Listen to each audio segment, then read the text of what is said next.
জীবনের তিক্ততা ও তীব্র যাতনাকে মিষ্টি মধুর হাদিয়া মনে করুন, আর ওটা দ্বারাই নিজের অস্তিত্বকে আলোকিত করুন, পরিষ্কার ও জ্যোতির্ময় করে তুলুন।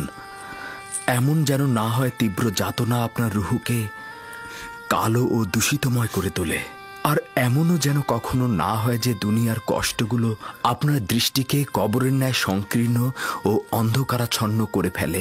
এমনও তো আছে যে অনেকেই জেলখানার বাইরে, কিন্তু তাদের ভেতরের অস্থিরতা ও পেরেশানির কারণে তারা দুনিয়াকে জেলখানার চাইতেও খারাপ ভাবেন। জেলখানার থেকে খালাসের আশা মিষ্টতায় ভরা, আর মুক্ত অবস্থা থেকে খালাস হওয়ার বাসনা তিক্ততায় ভরা।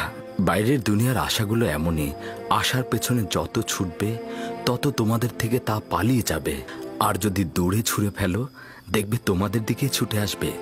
তীব্র রোদে মাথা ভর্তি চুল নিয়ে হেঁটো না, তা গলে যাবে এবং একসময় তা ঝরে যাবে। মাটির দেহ মাটিতেই মিশে যাবে, কিন্তু তোমাদের লক্ষ্য যদি অটুট থাকে তবে একসময় সেখানে পৌঁছবেই। সুষম বসন্তকেও একসময় হেমন্ত এসে নিস্তেজ করে দেয়। যে সিংহাসনে রাজা বসে সে সিংহাসনও সবসময় তার জন্য সিংহাসন নয়।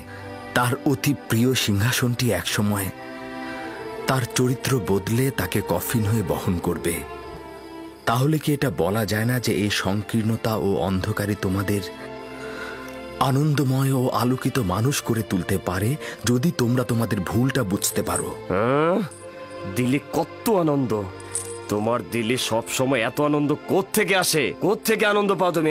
কোনো একজন বন্ধু নির্বাচন করো, ওই বন্ধু তোমার পাশে বসলে দরিয়া সমান দুঃখ তোমার বিলীন হয়ে যাবে।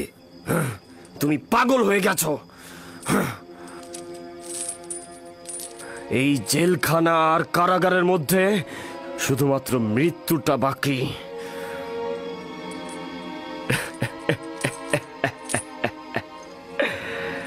না মরেও মরার মতো সব, আর তুমি ওই মৃত লোকগুলোকে পুরস্কারের লোভ দেখাচ্ছ। শুনুন প্রিয়গণ, প্রত্যেকের বন্ধু সেই যে তাকে পূজা অর্চনা করে, আর যে মৃত বন্ধুকে পূজা করে তার ভাগ্যে আহাজারি ও দাফনের কাপড় ছাড়া আর কিছুই জুটবে না। আর যে জীবিত বন্ধুর ইবাদত করে তার জন্য জেলখানার কুঠরি, মরুভূমি বা বাগানের মধ্যে কোনো পার্থক্য নেই।